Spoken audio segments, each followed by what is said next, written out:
오늘 말씀은 어떻게 보면 참 어려운 말씀입니다. 말씀이 육신이 되었다 하는 것이 이게 도대체 무슨 의미인가 하는 겁니다. 1년에 한 번씩 제가 대구에 있을 때 아주 깊이 교제했던 그 집사님이 명절 때를 기해서 한 번씩 저희 교회를 방문합니다.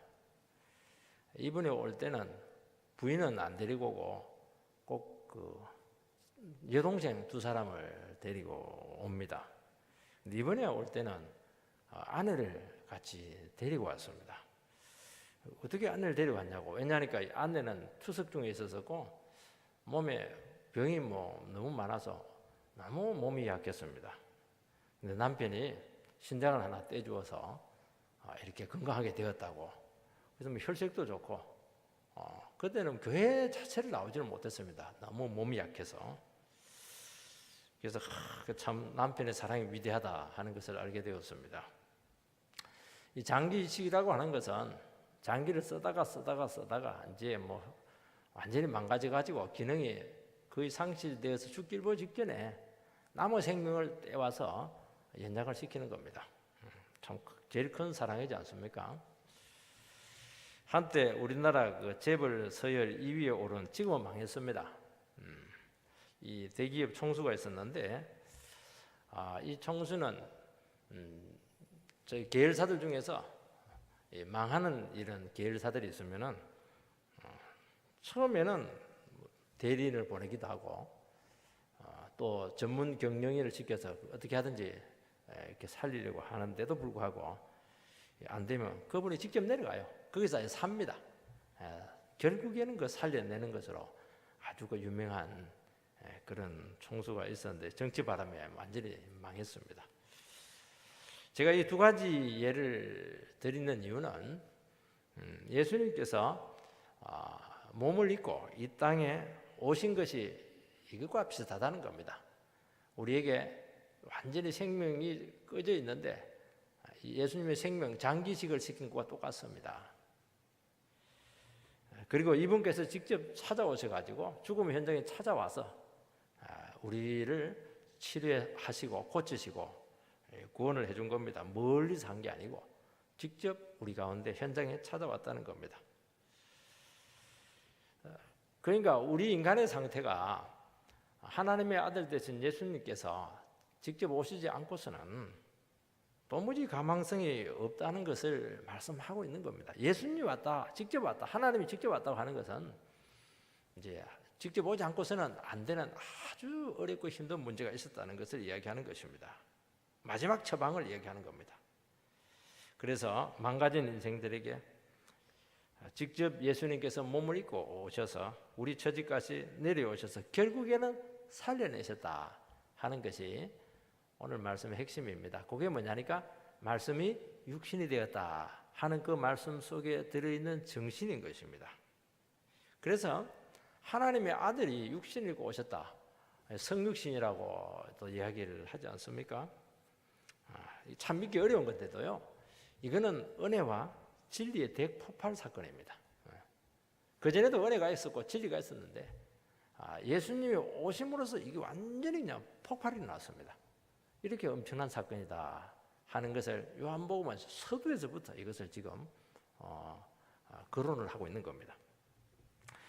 요한복음의 첫 번째 놀라운 특징이 뭐냐니까 예수님을 말씀 하나님으로 그렇게 소개를 하고 있습니다.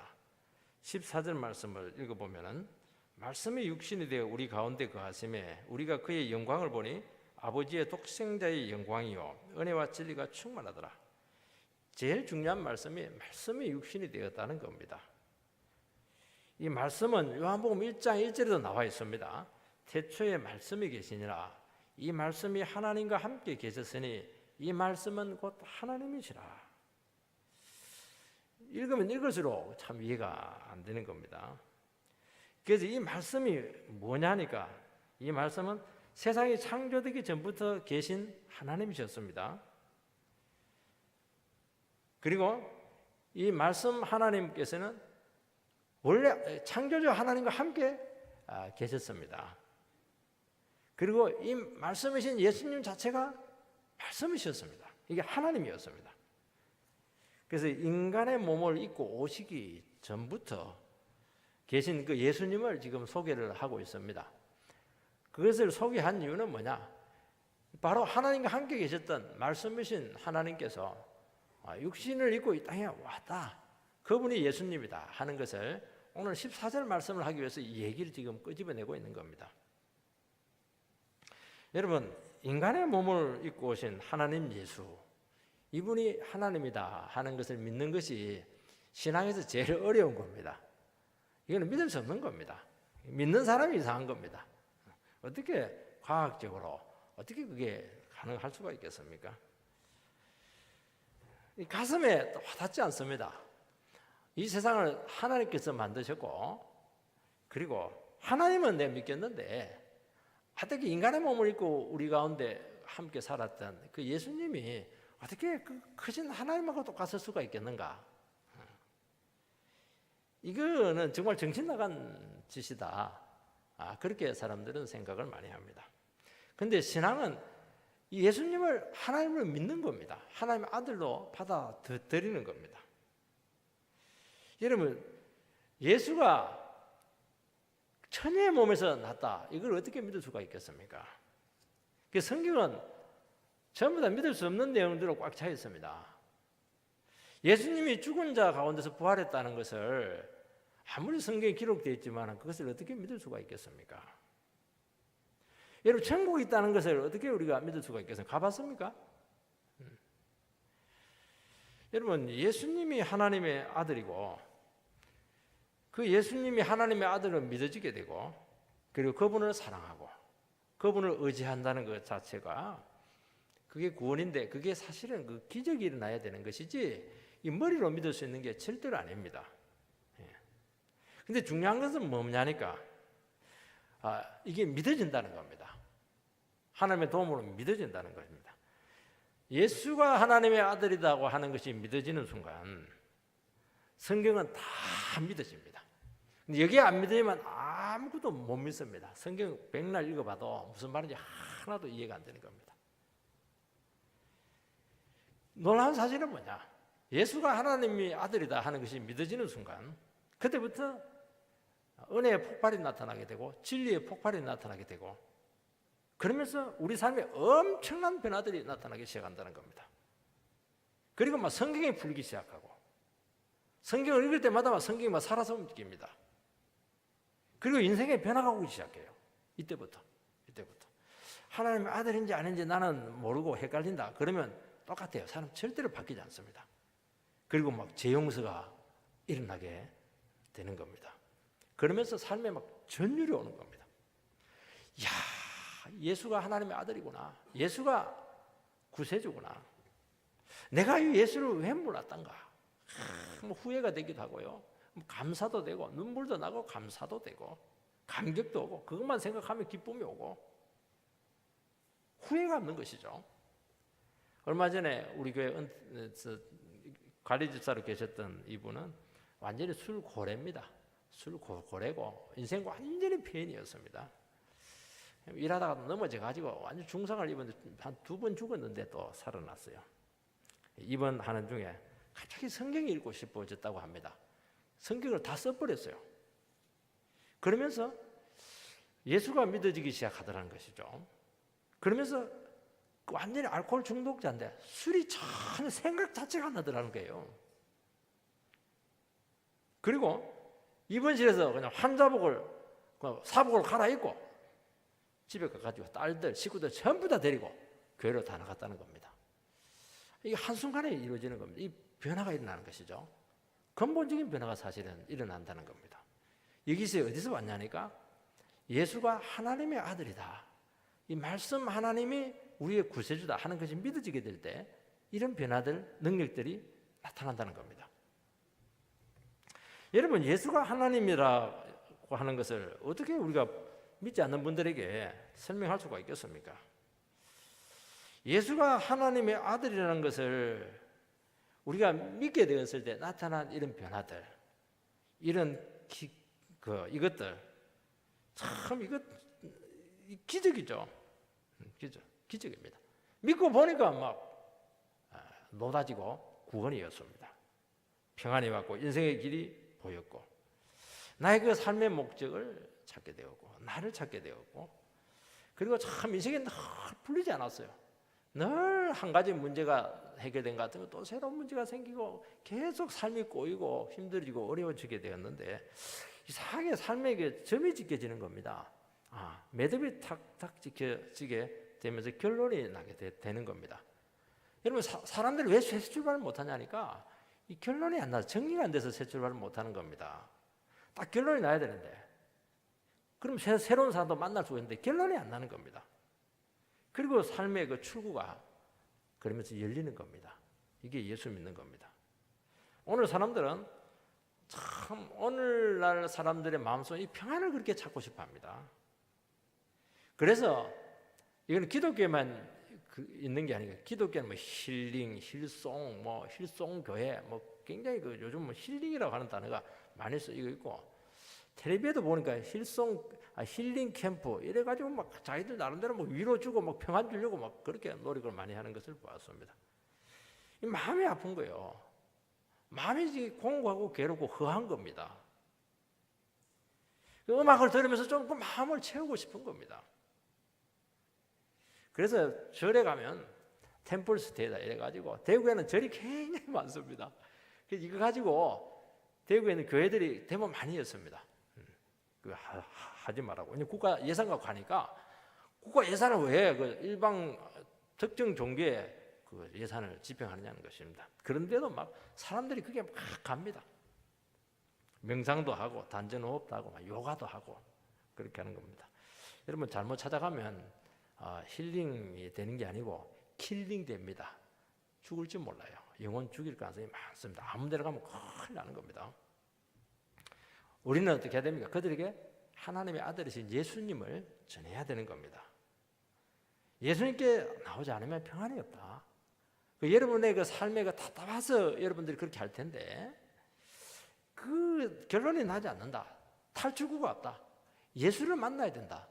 그래서 우리는 사실은 예수님을 이렇게 소개할 수밖에 없습니다. 그것이 진정한 인생의 힐링이다. 나를 봐라. 이게 우리의 그 전도의 방식인 것입니다.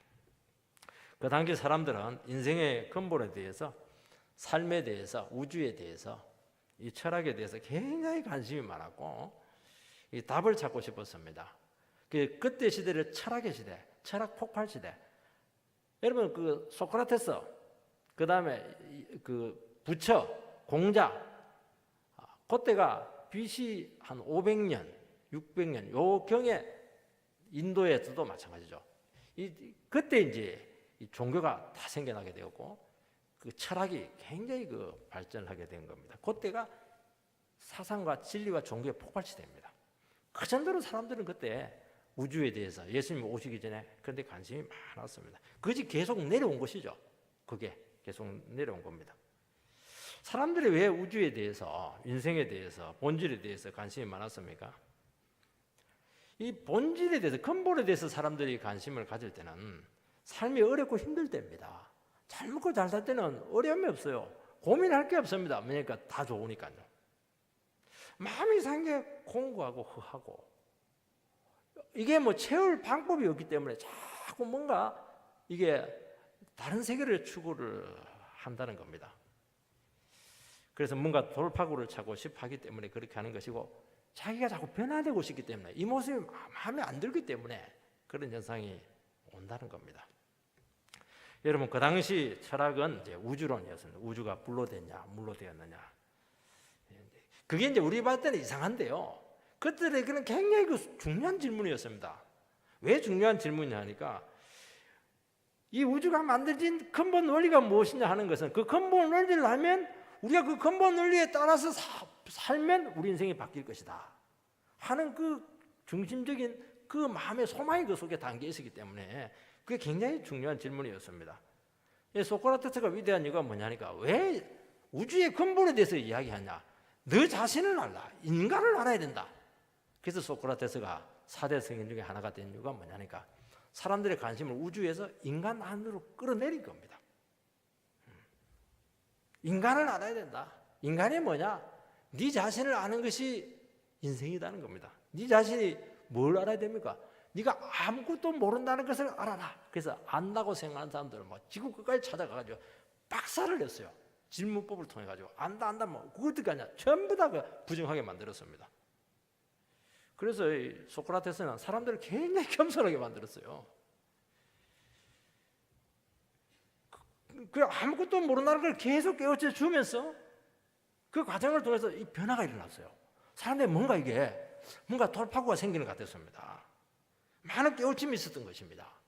이게 얼마나 여러분들이 큰 몸부림이었는가 하는 것을 우리는 기억을 해야 된다는 겁니다. 문제는 뭐냐니까 아무것도 모르다 무지하다는 것까지는 가르쳤는데 그 다음부터 답이 없는 거예요. 어떻게 살아야 되는가, 뭘 붙들어야 되는가, 그 답이 없었던 겁니다. 그래서 요한 사도가 기가 막히게 그걸 딱 끌고 옵니다. 말씀이라고 하는 게 뭐냐니까 헬라어로 로고스죠. 헬라 사람들 로고스 하면 막 바로 다 합니다. 왜냐하면 그들은 로고스를 그렇게 찾았거든요. 이제 여러분들이 그렇게 찾고 싶어 했던 그 인생의 해답들, 질문들, 그것은 바로 로고스에게 있는데 그 로고스가 여러분이 말하는 로고스가 아니고 육신을 입고 이 땅에 오신 하나님의 아들 예수 그리스도 안에 있다. 이렇게 하니까 눈이 번쩍 띄는 겁니다. 이게 전도죠. 이게 성육신인 것입니다. 그분은 은혜 그 자체고 모든 것을 다 하시고 진리 그 자체가 됩니다. 이렇게 요한 사도가 그 당시 사람들에게 선포를 했던 겁니다. 여러분, 로고스는 인생과 우주의 기초고 우주의 근원과 인간을 연결하는 어떤 원리들입니다. 제일 원리, 이성과 논리의 근원이 되는 것, 모든 도덕의 기초, 진리의 토대, 이게 다 우리가 철학 시간에 아마 여러분들이 배웠을 겁니다. 그런데 인격이 없습니다. 그것을 끌고 와서 하나님의 아들 예수가 여러분들이 그렇게 찾고 싶어 했던 진리 그 자체가 됩니다. 그렇게 선포했던 겁니다. 그 당시 사람들이 그렇게 알고 싶어 했던 것이죠. 그래서 이 사람들이 그렇게 삶에 대해 공부하니까 그렇게까지 이야기하니까 관심이 가는 겁니다. 삶에 돌파구가 있다고. 그래서 그 많은 영혼들이 예수께로 돌아오게 되었던 겁니다. 여러분은 이분은 물질이 아니고 인격입니다. 세상을 만드신 분이고 이분은 영원 전부터 계신 피조물이 아니십니다. 이분은 영이시고 진노하시는 분이 아니시고 인생들을 너무나 사랑했던 그 하나님이셨습니다. 이분이 육신을 입고 이 땅에 우리 가운데 찾아왔습니다. 이것이 복음이죠. 이것이 충격이에요. 이것이 우리를 전율케 하는 겁니다. 여기서 은혜 대폭발이 일어나게 되고 눈물샘이 터지게 되는 것이고 인생이 시원해지게 되는 겁니다. 이분을 만나야 된다는 겁니다. 이분을. 하나님이 세상을 만든 게 뭡니까? 시간과 공간을 통해서 이 우주를 만들지 않았습니까? 3차원 세계를 만들었죠. 그 엄청난 분께서 자기가 만든 건 3차원 세계 안으로 자기가 들어와 버린 겁니다. 이게 구원이에요. 이게 구원. 왜 더 들어왔습니까? 그 세계가 고장이 났으니까요. 고쳐리고 온 겁니다. 거기서 인생은 돌파구가 열리게 된 겁니다. 인생의 한계를 극복할 수 있는 소망이 생긴 겁니다. 나 이제 이리 안 살아도 되겠구나. 새로운 삶을 시작할 수 있겠구나 하는 희망을 여기서 보게 된 것입니다. 사랑하는 성도 여러분, 우리 인생의 한계는 하나님을 만나는 접촉점이 된다는 것입니다. 우리가 잘 되고 내 원하는 대로 다 되고 그러면 절대로 예수께 안 나갑니다. 나의 실패는 예수를 바라보게 하는 시점이라는 것을 기억하시기 바랍니다. 그래서 우리는 인생의 절망을 절대로 이렇게 두려워하지 마시기 바랍니다. 그 순간 주님이 우리 눈앞에 바로 나타나 있다는 것을 알 수가 있습니다. 왜냐하면 우리 가운데 살아계시니까요. 그분을 이 시간 바라보시기 바랍니다. 죄는 뭐냐? 죄는 그렇게 힘들고 어렵고 답답하고 고통스러운데도 불구하고 끝까지 주님을 바라보지 않는 것이 그거 죄입니다. 하나님의 아들이 겸손하게 인간의 모습으로 찾아오시고 모든 것을 다 해결해 주셨는데도 불구하고 그것을 끝까지 믿지 않고 거부하는 겁니다. 그것은 은혜의 거부입니다. 하나님의 마지막 처방을 거부하는 겁니다. 그 사람은 구원받을 길이 없습니다. 주님 없이도 내 혼자 힘으로 얼마든지 헤쳐나갈 수 있습니다. 아직 그 사람은 자기를 모르는 것이고 죄를 모르는 것이고 인생을 모르는 것이고 예수가 왜 몸을 입고 이 땅에 오셨는가 하는 그 이유를 전혀 몰라서 그런 소리를 하는 겁니다. 두 번째는 말씀이 육신이 되셨다 하는 것이 무엇을 의미하느냐 하는 것입니다. 14절 말씀이 육신이 되어 우리 가운데 거하심에 우리가 그의 영광을 보니 아버지의 독생자의 영광이요 은혜와 진리가 충만하더라. 말씀이 육신이 되었다. 하나님의 아들이 육신을 입고 인간 세계에 들어오셨습니다. 그런데 이분은 육신을 입고 왔지만은 이 육신이 죄로 오염되지 않았습니다. 그리고 인간의 그 육신이라고 하는 껍질, 그 몸을 빌려서 이 땅에 오신 것입니다. 여기서 육신이 되어라고 하는 단어가 우리는 육신으로 태어났다 이렇게 하지 않고 육신이 되었다 이런 식으로 표현하고 있습니다. 되어 그 인간의 그런 탄생을 통해서 온 것이 아닙니다. 거기서 인간으로 만들어졌다는 것을 이야기하는 겁니다. 완전한 인간의 몸이 되었다는 것입니다. 유령의 모습도 아니고 일시적으로 육신을 입고 다시 돌아간 것도 아니고 그 몸을 가지고 죽으셨다 부활하시고 그 몸을 가지고 하늘 위에 승천하고 지금도 그 몸을 가지고 우리 가운데 기도하고 있고 재림할 때 그 몸을 가지고 다시 우리 이 땅에 올 겁니다. 한 번 몸을 입으면 영원히 몸으로 남아 있습니다. 이분께서는 그게 뭐냐니까 이 데어 기노마에 이 단어 속에 포함되어 있는 의미입니다. 왜 하나님께서는 하나님의 아들이 육신을 입고 이 땅에 왔습니까? 그것은 하나입니다. 하나님 안에 있는 모든 것을 이 땅에 가져오기 위해서 그렇게 한 겁니다. 영혼의 세계, 진리와 본질의 세계, 빛의 세계, 하나님의 세계를 이 어두운 이 세상 가운데 가지고 온 겁니다. 이 땅에서 암흑 속에 살아가는 영혼들에게 그래서 가지고 우리들 하여금 너희들 하나님의 세계로 들어와라 그렇게 초청하기 위해서 이 땅에 몸을 입고 아예 축복을 싸가지고 오신 것입니다. 이것이 구원입니다. 여러분 참 지식을 얻고 참 깨달음을 얻고 빛을 받을 수 있게 되었다는 것을 이야기하는 것입니다. 그러니까 사람들이 몸부림치고 고행을 하고 철학을 하고 그렇게 얻고 싶었던 그 실패한 인생을 다시 육신을 입고 오신 예수님을 통해서 이제는 구원이 가능하게 된 것입니다. 하나님께서는 말씀을 이 땅에 보내시게 됐는데 그것은 육신을 통해서 오게 하신 것입니다. 우리는 몸을 입고 왔다. 육체를 입고 왔다. 그렇게 말씀하지 않고 육신이다. 아주 영적인 단어를 쓰고 있습니다. 이게 굉장히 중요한 단어입니다. 그 말이니까 육신이라고 하는 몸 자체를 이야기하는 것입니다. 그런데 육신 이렇게 해버리면 인간의 모든 총체적인 본성이 다 포함되어 있는 겁니다. 인간은 어떤 존재입니까? 인간은 한계를 가지고 있습니다. 인간은 연약하고 부족해요. 배고프면 날 궁핍합니다. 우리는 본성의 지배를 받고 있고 유혹에 약합니다. 예수가 육신을 입고 왔다고 하는 것은 바로 인간성의 모든 이 부족을 다 느끼셨다는 겁니다. 주님도 피곤하셨고 주님도 배고프셨고 주무셨고 슬퍼하셨고 눈물 흘렸고 괴로워했습니까? 왜냐하면 육신을 가지고 계신 분이셨기 때문입니다. 인생이 겪는 모든 아픔들을 다 겪으셨습니다. 같아졌죠. 왜요? 인생의 고통의 문제를 같이 겪으면서 그들의 그 문제를 해결해 주기 위해서 그렇게 같이 어려움을 겪으셨던 것입니다. 이분이 육신을 가지고 인간의 모든 고통과 연약함을 다 아셨습니다. 이것이 은혜인 줄 믿습니다. 그래서 인간과 같이 되었고 인간의 눈높이를 맞춰주었고 모든 하늘 영광 다 버리고 낮아지시고 마구간까지 짐승처럼 낮은 자리까지 하나님의 아들께서 내려오신 것입니다.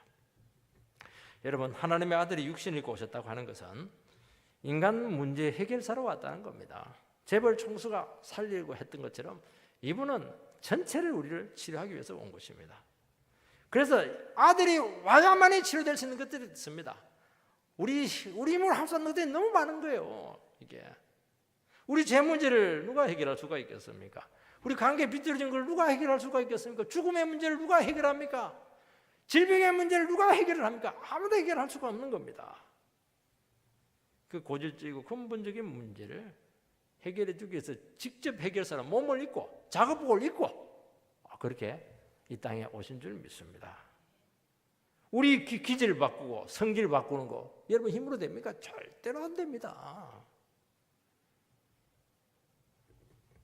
우리가 어떻게 하나님의 아들의 모습을 가질 수가 있겠습니까? 우리는 마귀의 자식들인데요. 안 되는 겁니다. 그래서 하나님과 바른 관계로 돌아오게 하고 하나님의 말씀에 순종할 수 있게 우리를 만드셨습니다. 그렇게 하신 이유는 뭐냐? 하늘에 있는 복으로 우리를 꽉 채우시기 위해서 그런 줄 믿습니다. 여러분 육신을 입고 오신 예수를 인격적으로 만나면 구원을 받고 회복이 되고 치료될 줄 믿습니다. 예수는 우리가 무엇으로 고통받고 있고 무엇으로 괴로워하는지 다 알고 찾아오신 것입니다. 우리들의 삶의 아픈 현장이나 고통의 자리로 직접 찾아와서 지금도 우리를 부르시고 있습니다. 여러분 자기 자신의 문제를 자각을 하는 것이 참 중요한 겁니다. 그러면 그 초청에 이렇게 반응을 하게 되어 있습니다. 그래서 예수님께서 우리에게 찾아오실 때는 축제의 자리, 성공의 자리로 오지 않습니다.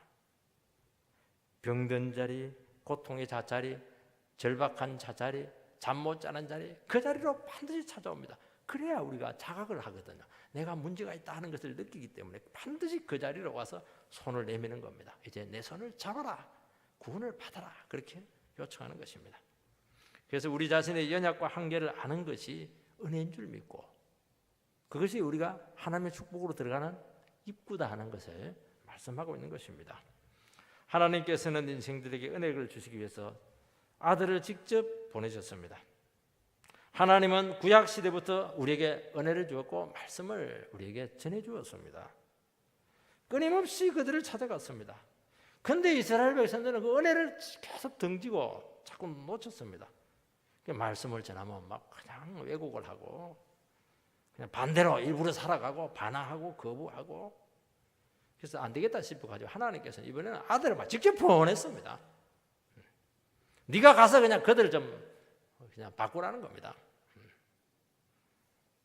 여러분 자녀가 빗나갈 때 그 마음을 어떻게 되돌리겠습니까? 두들겨 패야 됩니까? 스마트폰 다 끄고 집 나가가지고 연락이 끊어지면 어떻게 해야 됩니까? 어쩔 수 없죠. 뭐 직접 찾아가야 됩니다. 막 백방으로 물어가지고 친구들 물어가지고 찾았는데 어디가 있습니까? 술집에 가 있어요. 앵벌이 하고 있습니다. 지하철에.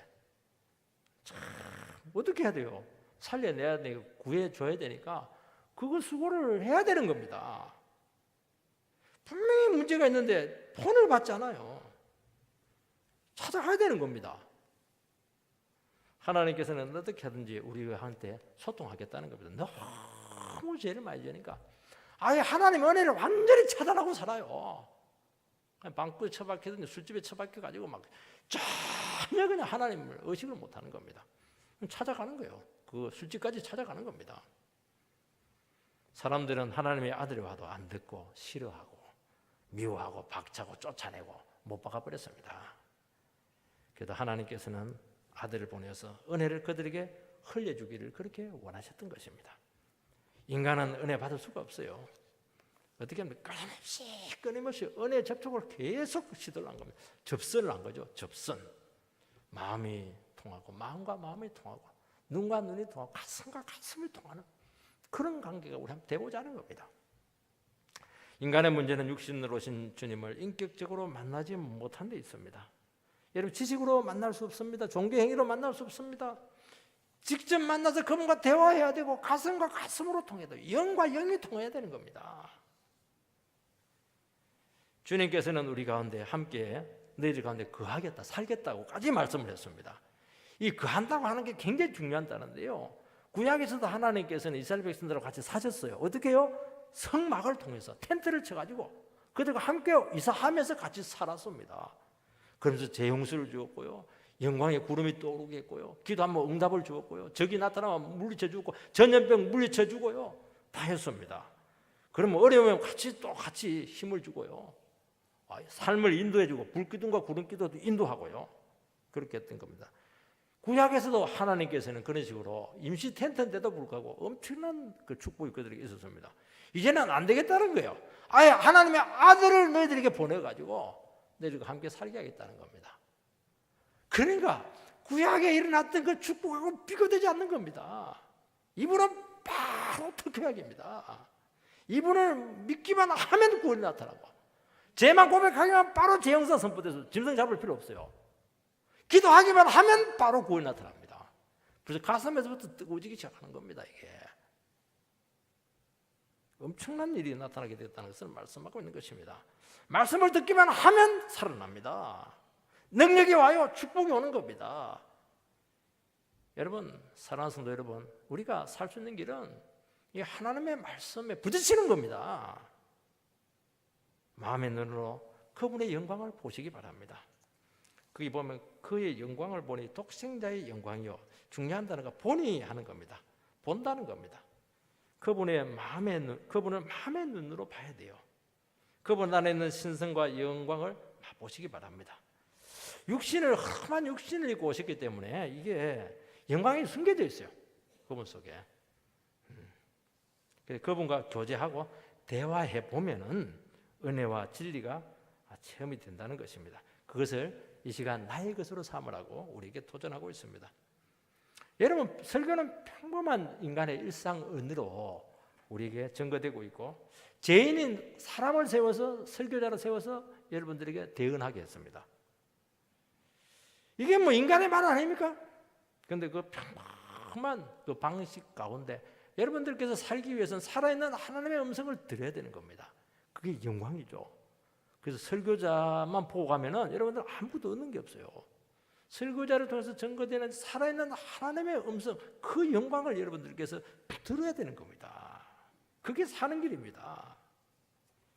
여러분, 고난받고 있는 영혼들의 삶을 보면서 고생 많다, 너무 비참하다, 막 찌그러진 얼굴을 바라보면서 막 혀를 차면서 그냥 위로해주고 싶은 마음이 생길 겁니다. 그거는 아니에요. 그것은 그 영혼 속에 주님과 함께 하셔서 만든 그 기적을 볼 수 있는 눈이 있어야 될 줄 믿습니다. 그 고난 가운데 하시는 그 말씀을 들어야 돼요. 그 말을 들으면요, 정신이 번쩍 납니다. 도전이 되는 거예요. 나는 저 사람보다 훨씬 좋은 조건이 있는데 이렇게 힘있게 못 사는구나. 그래서 영광을 봐요. 그 육신 속에 드러나고 있는 그 영광을 보라는 겁니다. 여러분, 하나님의 영광을 체험하지 못하면 세상이 그렇게 부러워요. 세상의 영광에 마음이 다 빼앗깁니다. 그거 사람이 두렵고 세상이 두려운 겁니다. 여러분, 이것을 어떻게 볼 수가 있겠습니까? 겸손하면 보는 겁니다. 믿음으로 보는 겁니다. 우리 청년들 왜 결혼 상대를 잘 못 고르고 있습니까? 눈이 높으니까 잘 못 보는 겁니다. 딱 얘기할게요, 제가. 그러나 험한 모습 속에 있는 그 상대의 그 영광을 보면은 그냥 반해버립니다. 그게 크리스찬의 결혼인 겁니다. 자꾸 외모를 보니까 이게 안 보이는 거예요, 이게. 마지막으로는 뭔가 은혜와 진리를 주시기 위해서 몸을 입고 왔습니다. 여러분, 하나님께서 도우시는 방식이 세 가지죠. 첫 번째는 뭐냐니까 성육신을 통해서 왔습니다. 하나님의 아들이 인간과 같아진 겁니다. 이게 이제 말씀의 성육신입니다. 여러분, 우리가 하나님 말씀이 어떻게 열립니까? 그 말씀에 부딪혀가지고 그 말씀에 온 인격으로 우리 속에 담겨야 되고, 그리고 그 말씀을 살아내기 위해서 몸부림쳐야 되는 겁니다. 죽음의 고비 가운데 하나님의 말씀을 붙들고 살아나야 되는 겁니다. 그때 이 하나님의 말씀을 우리가 성육신해가지고 인격을 감통하는 우리 능력이 되는 살아있는 말씀이 될 줄 믿습니다. 이거죠, 이게 은혜와 진리가 풍성해지는 방법입니다. 두 번째는 뭐냐? 은혜는 반드시 낮은 곳으로 흐른다는 겁니다. 우리는 높은 곳을 가고 싶어하고, 우리는 인기 있는 자리를 가고 싶어하고, 자꾸 권력을 추구하려고 합니다. 거기에는 여러분, 세상 영광은 있을지 모르겠지만은, 큰 소리를 칠지 모르겠지만은 그게 은혜 없어요. 그 진리 없습니다. 은혜는 반드시 낮은 곳으로 흐른 줄 믿습니다. 강은 낮은 곳으로 흘러가는 겁니다. 그래서 은혜를 아는 사람은 인기 끄는 자리 그거 싫어합니다. 자기 나타내는 자리 그거 피합니다. 주님밖에 의지할 수밖에 없는 그 절박한 그것을 일부러 찾아가요. 왜냐하면 그게 내가 사는 길이니까요. 세 번째는 이 은혜와 진리는 약해짐을 통해서 오는 겁니다. 예수님께서 한 육신을 입고 약해지셨습니다. 여러분, 쓰임 받는다고 하는 것은 약해질 때 쓰임 받는 것입니다. 우리는 내가 자꾸 강해져서 쓰임 받는다고 생각하는데 그렇지가 않아요. 예수는 절대로 강한 자로 오지 않았습니다. 가장 약한 어린 양으로 오셔서 그것도 십자가에 그냥 자기를 못 박아버렸습니다.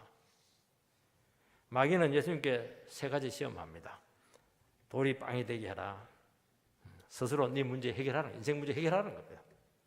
성전에서 뛰어내리라.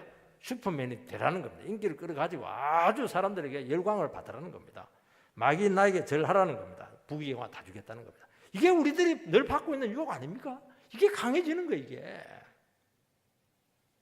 커지는 방식인 것입니다. 자기를 나타내는 방식인 겁니다. 예수님께서는 아니다는 게 말씀으로 다 물리쳐버렸습니다. 여러분, 우리 오늘 이 시간 예수님께서 물리친 이 마귀의 방법이 우리 속에서 지금 꿈틀거리고 있어요. 이렇게 살고 싶고 이렇게 되고 싶은 겁니다. 하나님 없이 그렇게 되고 싶은 겁니다. 오늘 그것은 능력이 아닙니다. 그것은 진정한 능력이 안 되는 겁니다. 주님의 길이 아니고 거기서는 진정한 영광이 나타나지 않습니다. 오늘 참 교회가 많이 줄어들고 있고 지금 전도가 안 된다고 지금 하고 있습니다. 교회 숫자가 현저하게 줄고 있고 특히 청년들이 막 썰물 빠져나가듯이 지금 빠져나가고 있습니다. 저는 이것이 물론 뭐 전도가 안 되는 것도 있고 교회도 문제가 있다고 생각하기도 하지만은 이 청년들도 많이 세속화되었어요. 제가 봤을 때는 우리 대학교 다닐 때만 해도 막 그래도 막 민주화를 위해서 그다음에 막 정의를 위해서 부르짖는 전부 다 좀 취직 이런 것들은 좀 관심이 많이 갔습니다. 그러니까 이 세상과 명예와 권력을 지금 그렇게 추구하고 있는 겁니다. 이럴 때 우리가 어떻게 해야 되겠습니까? 이럴 때 교회는 다시 말씀으로 돌아가야 됩니다. 본질로 돌아가야 되고 예수님께서 추구했던 그 방식 다시 말씀의 기준이 살아나야 된다는 것입니다. 이때 은혜와 진리가 풍성할 뿐만 아니라 계속 고갈되지 않고 공급될 줄 믿습니다. 은혜의 대폭발이 나타난 겁니다. 구약에도 은혜가 있었고 진리가 있었죠.